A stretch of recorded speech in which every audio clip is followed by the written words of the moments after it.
Saya catat pokoknya Kizabidi terus.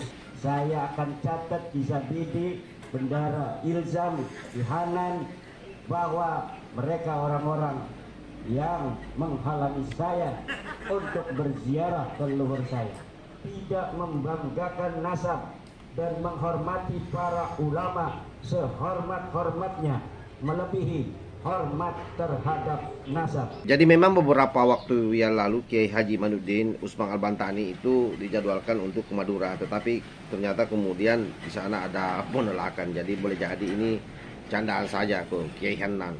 Tapi ya kita lihat saja seperti apa prosesnya, dan pasti juga Kiai Hanan yang begini kan kadang-kadang beliau tanggapi. Dan sampai hari ini belum ada tanggapan beliau.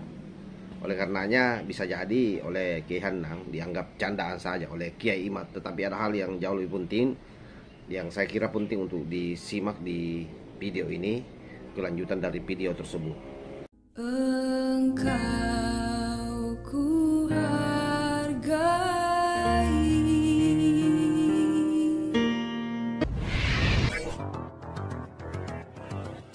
Assalamualaikum warahmatullahi wabarakatuh. Om Swastiastu, Namo Buddhaya, salam kebajikan. Kembali bersama Tolong 9 dari Buta Pandita Lupi Kabupaten Bulukumba. Beberapa hari yang lalu Kiai Manuddin Usman Al-Bantani mendapat penolakan dari Madura, dan itu kemudian dicandakan oleh beliau bahwa ada beberapa kiai Suryat Wali Songo yang melarang untuk melakukan ziarah ke leluhurnya. Tetapi apapun itu, saya kira itu bagian daripada cara Kiai Imad untuk mencairkan suasana. Hal yang lebih penting adalah dari kelanjutan video tersebut, sebagaimana yang saya sampaikan di awal tadi, bahwa ada beberapa poin yang sangat penting disampaikan Kiai Manuddin Usman Al-Bantani. Yang salah satunya itu adalah soal finalisasi rungkatnya Kelambak Lawi. Bagaimana videonya? Coba kita simak secara bersama-sama. Yang saya tidak boleh masuk ke sana. Saya catat pokoknya Kizabidi terus sebelum saya diundang lagi ke sana. Sebelum saya diundang lagi dari apa yang kemarin itu sampai saya sudah sampai Kerawang, balik lagi ke Banten, saya akan catat Kizabidi, Bendara, Ilzam, Hanan, bahwa mereka orang-orang yang menghalangi saya untuk berziarah ke leluhur saya. Takbir.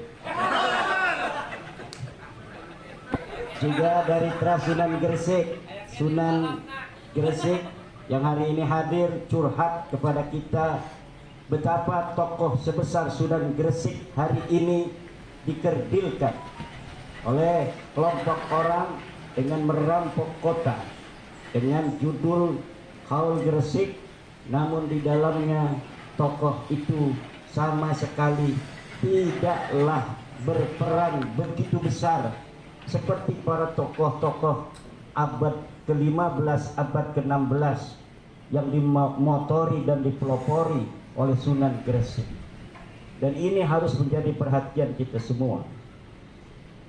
Pada kesempatan silaturahmi hari ini, saya tidak akan panjang berpidato, tetapi saya akan mengusulkan beberapa langkah strategis dalam forum yang mulia ini.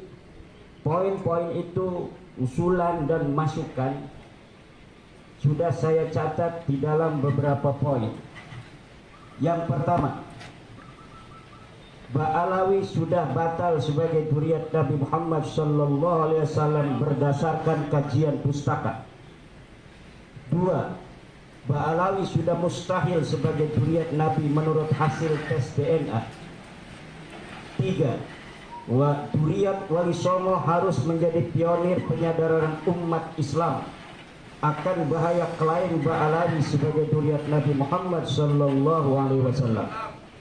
Dzurriyyat Wali Songo tidak boleh berhenti menyadarkan kaum muslimin bahwa Ba'alawi bukan dzurriyyat Kanjeng Nabi besar Muhammad SAW, sampai mereka menghentikan klaim itu dan menghapus seluruh video di YouTube, Facebook, dan media sosial lainnya tentang klaimnya itu.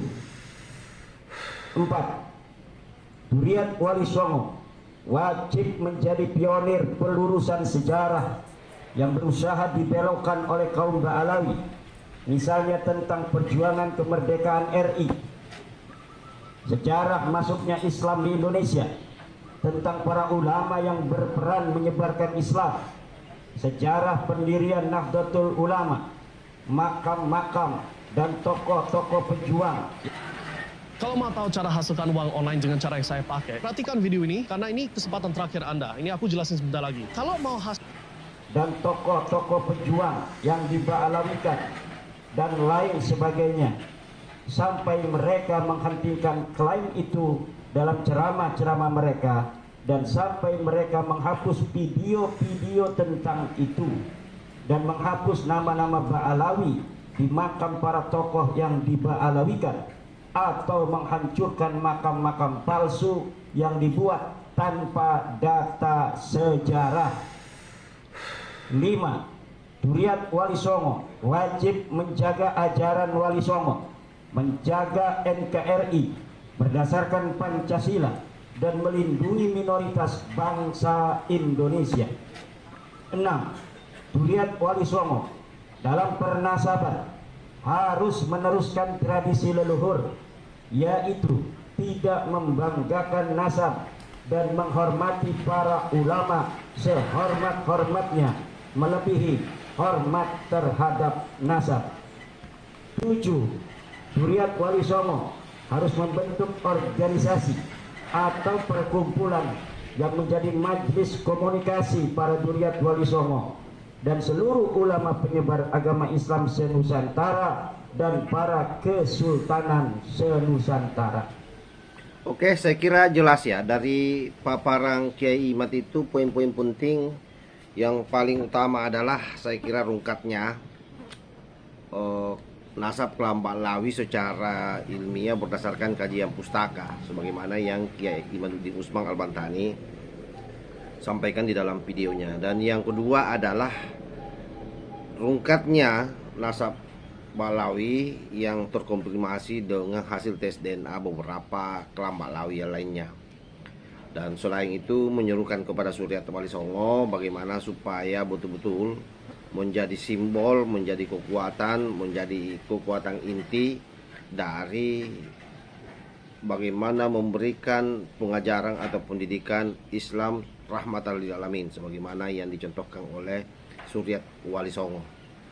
Dan beliau sangat berharap bahwa edukasi-edukasi terkait soal terputusnya kelam Ba'alawi ini memang Suryat Wali Songo yang harus maju ke depan memberikan penyadaran kepada masyarakat atau terhadap umat muslim di Indonesia ataupun di Nusantara atau di seluruh dunia kalau perlu. Itu saya tambah itu ya. Intinya sahabat-sahabat sekalian, ke depan ini kalau saya merujuk dari apa yang menjadi keputusan atau ketetapan Kiai Imaduddin Usman Al-Bantani di dalam ceramah yang beliau sampaikan tadi itu, ini menjadi perhatian bagi seluruh pihak bahwa untuk hari ini dan ke depan tidak boleh lagi ada pribumi, ada orang Islam yang memberikan penguatan terhadap kelam Ba'alawi sebagai cucu Rasulullah. Tidak boleh, siapapun juga dia. Dan kita juga harus membangun keyakinan bahwa kelam Ba'alawi pun sekalipun bukan cucu Rasulullah, selama mereka bertakwa, mereka baik, mereka berilmu, mereka tawadu, mereka beradab, wajib untuk kita hormati dan kita hargai. Karena itulah sebenarnya intisari dari kekuatan kultural yang dimiliki oleh kita semua sebagai rakyat Nusantara. Saya kira itu yang saya sampaikan, lebih dan kurangnya mohon dimaafkan. Terlepas dari sahabat-sahabat semua mau sepakat atau tidak apa yang disampaikan oleh Kiai Imad, yang pasti bagi kita-kita ini sekali lagi yang memiliki tingkat kewarasan yang normal yakin dengan ini, dan apapun hasilnya ke depan kita harus terima sebagai satu bentuk konsekuensi di dalam kehidupan kita. Terutama kelam Ba'alawi harus juga berani menerima kenyataan yang tidak ternyata ataupun yang ternyata. Karena itulah konsekuensi hidup di muka bumi ini, di buminya Allah Subhanahu wa Ta'ala. Jadi jangan pernah bermain api kalau takut kebakar. Saya kira itu sahabat. Wallahu muwaffiq ila aqwamit thoriq. Wassalamualaikum warahmatullahi wabarakatuh.